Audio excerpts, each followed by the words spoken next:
Hi, I'm Fred Wilcox, Texas Professional Inspector number 160. Today I'd like to talk to you about your reasons for selecting a real estate inspector. Real estate inspections kind of get short shrift. It's kind of like, okay, who do you want for an inspection? Well, you need to select your inspector carefully according to what you want. I've been wanting to do this for a long time, and every time I decide to do this video, my list of things to go through is interminable and why you should select inspectors. So for today, I'm going to go through the top three. One, what is it that you want from an inspection? Okay, that is the most important question. It's your inspection. It's your opportunity to get to know the house. In my profession, with rare exceptions, if you're not going to be at the house, I'm not going to do the inspection. It's a waste of my time. You then just get my report and read words on paper that don't mean much to you. When you're at the house, I can show you, explain to you, and you can get an understanding. This is your time to get to know the house. In an analogy, when you start dating, you date someone because you're attracted to them. You're buying the house because you're attracted to it. Well, in a relationship, you then go through the dating period so that you get to know them. That's what your inspection is. That's your time to actually get to know the house, what it's made of, how it's made, what its capabilities are, and everything else about it. I ask people, what do you want from your inspection? Well, I want to know that everything works. Okay, that's fine, but you don't need me for that.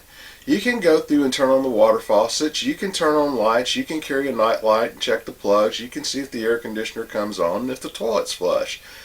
No real need to hire a professional for that. So what is your definition of it works? Mine's a lot higher. For example, your real estate agent will tell you if the air conditioning is making cool air, it works. That's not true. Not true at all. And how is it making cold air? Is the filter, well, the filter will work too. Is the filter and the evaporator coil dirty? Is it taking air forever to pass across the coil? So the air is actually getting cold, but you're not moving the correct volumes of air. That makes it hard on your compressor because it can't diffuse heat properly.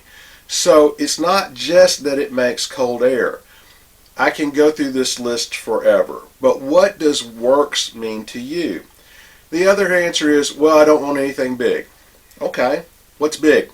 Define big to you, because big to you and big to me might be different things. I have clients that if it's less than $50,000, they don't care. I have clients that if it's $500,000, they can't afford it. So what is it you're actually looking for in an inspection? The second thing is how you find your inspector. And the worst person to take advice from is your realtor. Not that realtors are bad, corrupt, or evil.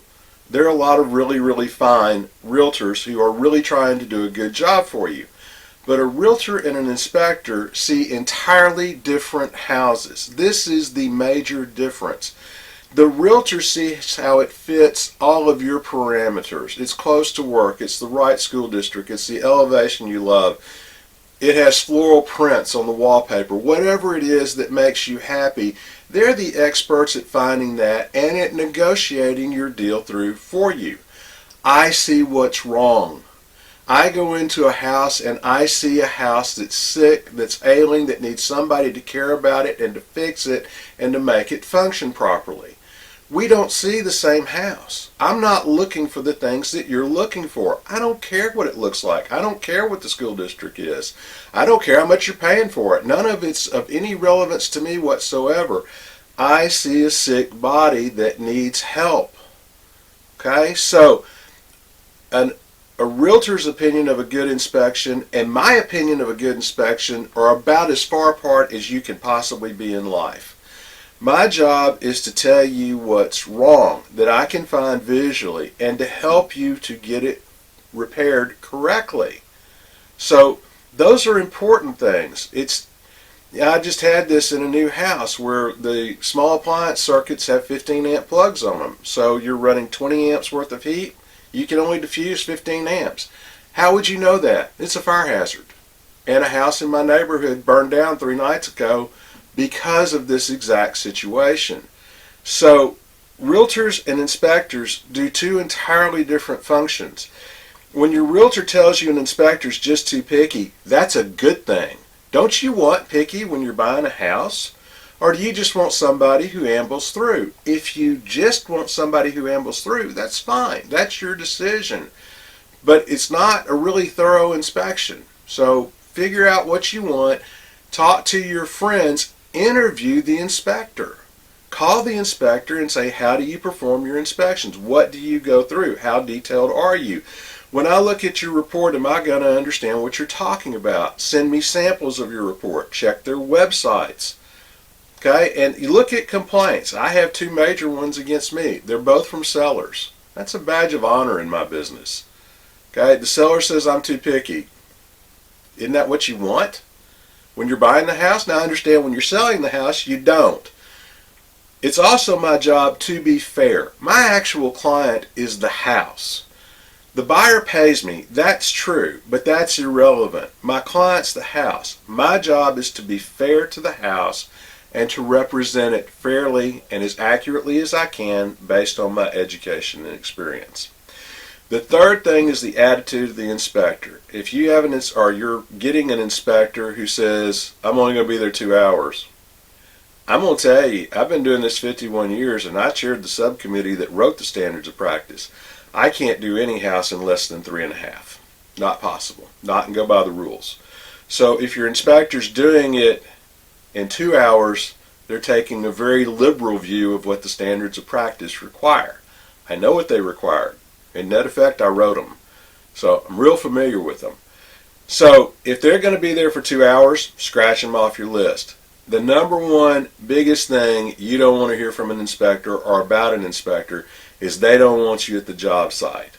This is your inspection. You're paying an inspector for their time, their knowledge, their experience, their diligence, and their commitment to doing a professional job.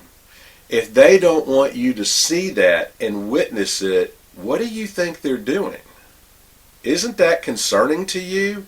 I'm hiring someone to tell me about my house who doesn't want me to know about my house or is afraid for me to witness what they're doing.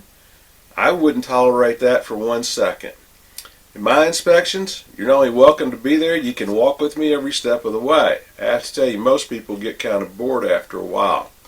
I'll have more on this later. This is just off the cuff, but there are other issues too. We need to go through them. Have a great day.